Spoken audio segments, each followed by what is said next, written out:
70,000 টাকা ডেস্কটপের performance test. আগের ভিডিওতে আমি শুধু ডেস্কটপ বিল্ড দেখিয়েছি, সেখানে বেঞ্চমার্ক বা পারফরমেন্স নিয়ে কোনো আলোচনা করিনি, যার ফলে কমেন্টে আপনারা ওই পিসির পারফরমেন্স সম্পর্কে জানতে চেয়েছেন। তো এই ভিডিওতে আমি ওই 70,000 টাকা ডেস্কটপ সেটআপের বেঞ্চমার্ক এবং পারফরমেন্স কেমন সেটাই দেখানোর চেষ্টা করব। তো শুরু করতেছি সুপারপজিশন বেঞ্চমার্ক দিয়ে। ক্যাটাগরি বেঞ্চমার্ক সিলেক্ট করি এবং মুভ পারফরমেন্সে মার্ক করি। টেডিটিপি মিডিয়াম সেটিংসে অলরেডি আমার VRAM লিমিট ক্রস করে ফেলেছে, তো সেটারই একটা ওয়ার্নিং দিলাম। এটা মূলত জিপিও ওরিয়েন্টেড টেস্ট। আমি এখানে পর্যায়ক্রমে হাই এবং এক্সট্রিম সেটিংস টেস্ট করি। রেজাল্ট হলো মিডিয়াম সেটিংসে 2075, হাই সেটিংসে 1400 এবং এক্সট্রিম সেটিংসে মাত্র 819। তারপর আমরা দেখব সিনেবেঞ্চ R23 বেঞ্চমার্ক। এখানে মাল্টিকোর স্কোর 12,838 এবং সিঙ্গেল কোর স্কোর 1,765। এটা সিপিইউ ওরিয়েন্টেড টেস্ট। এরপর আমি আমার স্টোরেজগুলোর স্পিড টেস্ট করি ক্রিস্টাল ডিসমার্ক দিয়ে। এটা Zen 4 SSDর স্পিড, এটা Zen 3 SSDর স্পিড এবং এটা আমার হার্ড ডিস্কের স্পিড। আমার কাছে এই কয়টা বেঞ্চমার্ক টুলসই ছিল। ভাবছিলাম আরও অনেক টুলস দিয়ে টেস্ট করব, কিন্তু স্লো ইন্টারনেট আর ধৈর্যের কারণে পারলাম না। যাই হোক, এবার কিছু গেম প্লে দেখাই, তাহলে পারফরমেন্সের একটা ধারণা পাবেন। তবে একটা জিনিস ক্লিয়ার করি, আমি কোনো হার্ডকোর গেমার না, মাঝে মাঝে রিফ্রেশমেন্টের জন্য টুকটাক গেম খেলি, তাই আমার কাছে লেটেস্ট কোনো গেমও নাই। যা আছে তাই দিয়ে দেখানোর চেষ্টা করলাম। শুরুতেই থাকছে GTA 5। হাই সেটিংসে বেঞ্চমার্ক রান করি।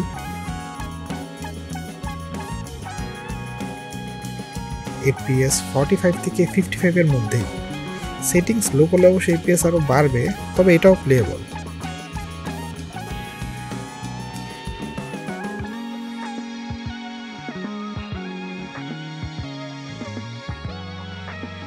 CS2-তে মিডিয়াম সেটিংসে FPS 45 থেকে 65 এর মধ্যেই থাকে। আমি এই গেমটাই বেশি খেলি আমার রিফ্রেশমেন্টের জন্য। আমি অবশ্য বটের সাথে খেলি, কারণ এক, ইন্ডিয়ান টক্সিক প্লেয়ার যারা পরিবেশ দূষণ করে ফেলে, অ্যান্ড 2, আমি খেলা পারি না।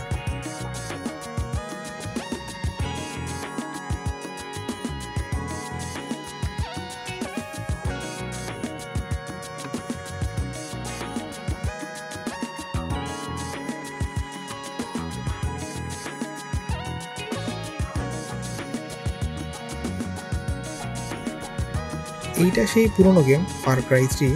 আলট্রা সেটিংসে ভালোই চলে।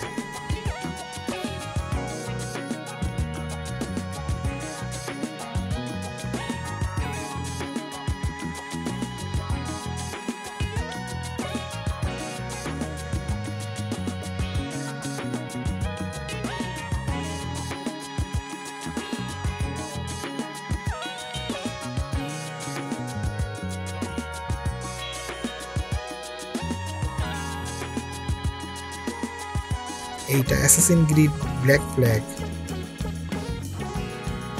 হাই সেটিংসে FPS 30 থেকে 35 এর মতো পায়।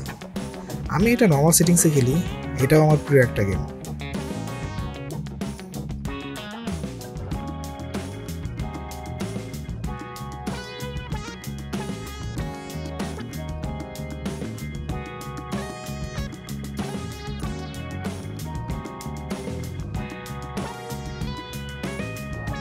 এবার একটু ভিডিও এডিটিং দেখাই। আমি 4K 10 সেকেন্ডের একটা ফুটেজ নিচ্ছি। এই যে রেজোলিউশন দেখতে পাচ্ছেন।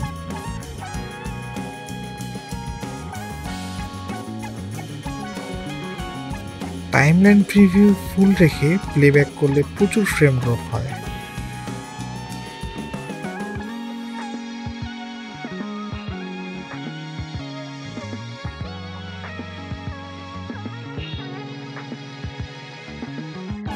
তবে প্রিভিউ কোয়ালিটি হাফ করে দিলে ফ্রেম ড্রপ আর থাকে না।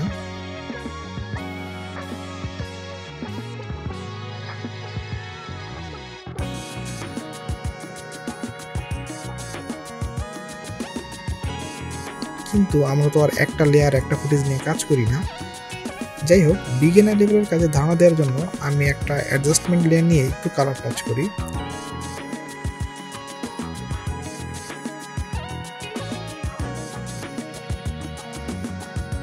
টেক্সট লেয়ার অ্যাড করি।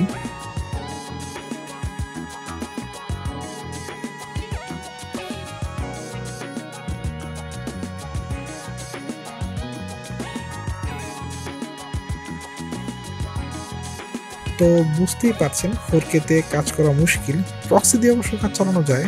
যাই হোক, এখন এই 20 সেকেন্ডের ভিডিও রেন্ডার দিই, দেখেন কত টাইম লাগে। এখানে দেখাচ্ছে 2 মিনিট লাগবে, আসলে কত মিনিট লাগে সেটা দেখি। এখন সময় 2:50। ভিডিওর স্পিড বাড়িয়ে দিচ্ছি।